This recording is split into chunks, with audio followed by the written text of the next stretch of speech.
Hey, what's up, fitness fans? Coming at you again with another Wednesday Wisdom. This is a weekly series that I started, just my way of either trying to give you fitness motivation, or many times I just rant and it has to do with everyday life. But if you get something from it and it helps you out, awesome.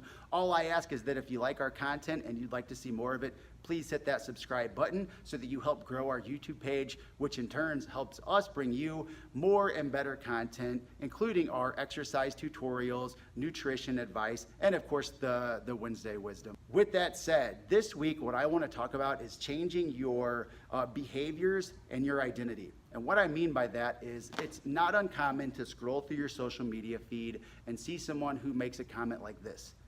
Okay, world, I'm done being the pushover. It's time for me to be the old me. I find that funny because if you analyze that, that means that somebody feels like they have reached a point in their life where they are taking too much shit from other people. Maybe they're procrastinating too much. They feel like a pushover, but they also believe that there was some point in their past where they were not like that, where they had different behavior. And what's ironic is the people around them probably have never noticed that change, because the truth is that past version of themselves never exists. But in their mind, they believe that it did. So by saying that they're going back to that old person, they're somehow going to have this change in behavior, and they're going to be more proactive and less of a pushover. I'm not saying that you can't change who you are. You definitely can, but it takes a massive change of state and your environment. A good example I like to use, and this is a really good one if you're one of my younger followers and you're still in high school. I'm 37 years old, so what I'm about to tell you, I've lived through and I have watched. It's funny because I actually train and run my business close to the same area where I grew up, so I see this happen very often, so I'm speaking from experience. But let's go back to high school days. In high school, you live in a bubble. It's a very fake world. Your parents probably pay for everything you do. You probably still live in their home. You really don't have any responsibilities except for passing your classes and graduating from school. And that leads to a very false environment and very much a false identity.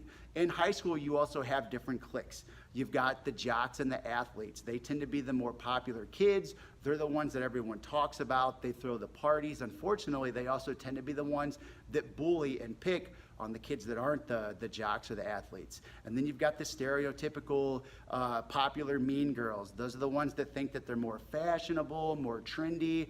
And like the jocks, they also tend to be the ones that pick on the other kids that aren't very superficial. And then you've got the nerds and the dorks, and this is where I felt like I fit more in. I still do, but they're more the introverts.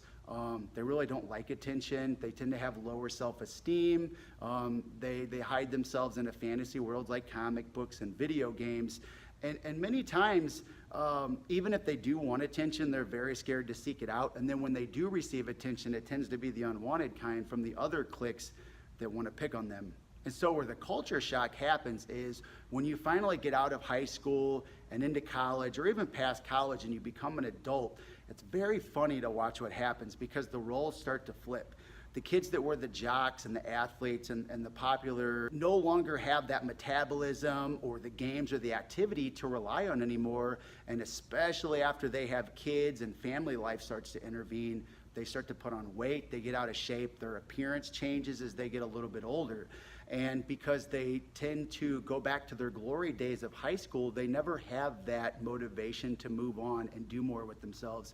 Where the kids that were the dorks or the nerds, when they get to adulthood, they find out they have more freedom. They're no longer restricted to just their school environment. And so they now are the ones that seek out the fitness and do the things that get them into better shape. You get that role reversal where the nerds and the geeks are now hitting the prime of their life, and the jocks and the mean girls are still over here living off of what they did 10, 20 years ago. My point with that story wasn't to stereotype high school kids. There's a massive state change when you go from high school and your parents taking care of you and doing everything to real life adulthood, where you now have more responsibilities and you're in charge. That is a huge change in your environment, and that's going to change what you put up with, your behaviors, and even your personality. So if you're somebody that right now you feel like you let others walk on you, you procrastinate, you say you're gonna do something and you don't, it's gonna take more than just telling yourself, oh, I'm a new person now. You have to take action, and it has to be massive. If you say that you're tired of being overweight, take that first step. Go to the store, buy some healthy foods, go for a run. You have to do something. If you feel like you let too many people walk all over you, you're a pushover, the next person that asks you to do something for them, say no. It's that easy. But it takes a massive state change, but it also takes massive action if you no longer want to put up with whatever negative thing it is in your life that you're doing right now. So with that said, what I would like you guys to do is, if you listen to this and you felt like it helped you, in the comments below, I want you to leave me a message telling me what you did today to take that first step to change. So again, if you felt like it was fitness or if it was life, maybe it's a job that you can't stand, it's a relationship you're in that you just don't like, and you took some type of action, comment below. I'd love to reply to all these and see them. And again, if you haven't subscribed to our page yet, please hit that subscription button, and I'm looking forward to see what all of you leave below, and I'll catch you all in the next Wednesday Wisdom.